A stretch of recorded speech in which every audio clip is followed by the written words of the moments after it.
இன்றைக்கி நம்மளோட சேனலில் சீனி அவரை வத்தல் எப்படி செய்ய போகிறோன்னு பார்க்க போகிறோம். அதுக்கு தேவையான பொருட்கள் சீனி அவரைக்காய், நல்ல க்ரீனிஷாக இருக்குது பாருங்கள். இந்த சீனி அவரைக்காய் முத்துனதாக இருக்கணும். அதை மட்டும் தான் நம்மளால் வடகம் போட முடியும். ஸோ அதுக்கு முத்துனதாக எடுத்துக்கோங்க. நான் 10 நிமிஷம் உப்பும் மஞ்சள்லையும் எப்போயும் எல்லா காயும் ஊற வைக்கிற மாதிரி ஊற வச்சுருக்கேன். இதை குக்கரில் ட்ரான்ஸ்ஃபர் பண்ணி 2 விசில் விட்டு எடுத்துக்க போகிறேன். அளவாக தண்ணி வச்சுக்கோங்க. நல்ல குழையும் வேகக்கூடாது, வேகாமல் இருக்கக்கூடாது. நல்ல பதம் பார்த்து வேக வச்சு எடுத்துக்கோங்க. எடுத்துகிட்டு அதை நம்ம காய வைக்கலாம். அவரைக்காய் குக்கரில் போட்டுட்டு முங்குற அளவுக்கு மட்டும்தான் தண்ணி வச்சுருக்கேன். இது கூட அதுக்கு தேவையான அளவுக்கு உப்பு, உங்களுக்கு எந்த அளவுக்கு உப்பு வேணுமோ வத்தலில் அதுக்கேற்ற மாதிரி ஆட் பண்ணிக்கோங்க. இப்போது இதை க்ளோஸ் பண்ணி வச்சிடலாம். 2 விசில் மட்டும் வைங்க. அதுக்கப்புறம் எடுத்து நம்ம காய வச்சிடலாம். சீனி அவரைக்காய் நல்லா வெந்துருச்சு.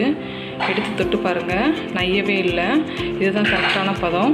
நம்ம இதை என்ன பண்ணுறோம் அப்படின்னா, போய் தண்ணியை நல்லா ட்ரெயின் பண்ணுறோம். ட்ரெயின் பண்ணிவிட்டு காய வைக்கலாம். நல்லா ட்ரெயின் ஆகிடுச்சு. நான் இதை இப்போ மாடியில் போய் காய போட போகிறேன். மாடியில் ஒரு சின்ன சாக்கு மாதிரி விரிச்சு அதில் நான் இந்த மாதிரி சீனி அவரைக்காய் வெந்ததை ட்ரை பண்ணுறேன். ஒரு 2-3 டேஸ் ஆகும் இது நல்லா ட்ரை ஆக. காஞ்சதுக்கப்புறம் உங்களுக்கு ஃபைனலாக ஒரு வீடியோ எடுத்து காமிக்கிறேன். இந்த வீடியோவில் போட்டு விட்றேன். ஃபைனலாக பாருங்கள் எப்படி அழகாக சீனி அவரைக்காய் நம்ம வீட்டிலேயே தயார் பண்ணலான்னு பார்க்குறோம். எதுவும் கெமிக்கல் இல்லை, ப்ரிசர்வேட்டிவ்ஸ் இல்லை. பட் கடையில் வாங்கினோம் அப்படின்னா நிறைய கேடு நம்மளுக்கு. ஸோ வீட்டிலே இனிமேல் பண்ண பாருங்கள். நம்மளோட சேனலுக்கு லைக் பண்ணுங்கள், ஷேர் பண்ணுங்கள், கமெண்ட் பண்ணுங்கள். நான் 2 டேஸ் கழிச்சு எப்படி காஞ்சதுன்னு சொல்லிட்டு இதே வீடியோவில் லாஸ்ட்டில் அட்டாச் பண்ணுறேன். பாருங்கள் நல்லா காஞ்சிருச்சு. 2 டேஸாக வெயிலில் வச்சு எடுத்து வச்சுருக்கேன்.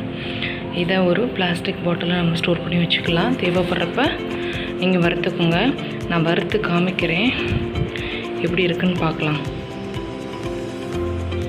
ஃபைனலாக சீனி அவரை வத்தலை நான் வறுத்து காமிச்சிருக்கேன். பாருங்கள் சூப்பராக இருக்குது. கடையில் வாங்கினீங்கன்னா இந்தளவுக்கு இருக்காது. கடையில் அதே மாதிரி உப்பும் அதிகமாக இருக்கும். அதோட கலர் ரொம்ப பிளாக்கிஷாக இருக்கும். சாப்பிடவே நல்லா இருக்காது. இது ரொம்ப ஹெல்த்தியும் கூட. அது கெட்டு போகாமல் இருக்கிறதுக்காக ப்ரிசர்வேட்டிவ் கலந்தாலும் கலந்துருப்பாங்க. இந்த மாதிரி சீனி அவரை வத்தல் நீங்கள் வீட்டில் செஞ்சு சாப்பிட்டு பார்த்துட்டு கமெண்ட்டில் சொல்லுங்கள்.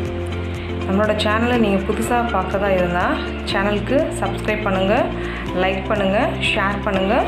அண்ட் இந்த வத்தல் செஞ்சு பார்த்துட்டு கீழே கமெண்ட் பாக்ஸில் கமெண்ட் பண்ணுங்கள். தேங்க்யூ.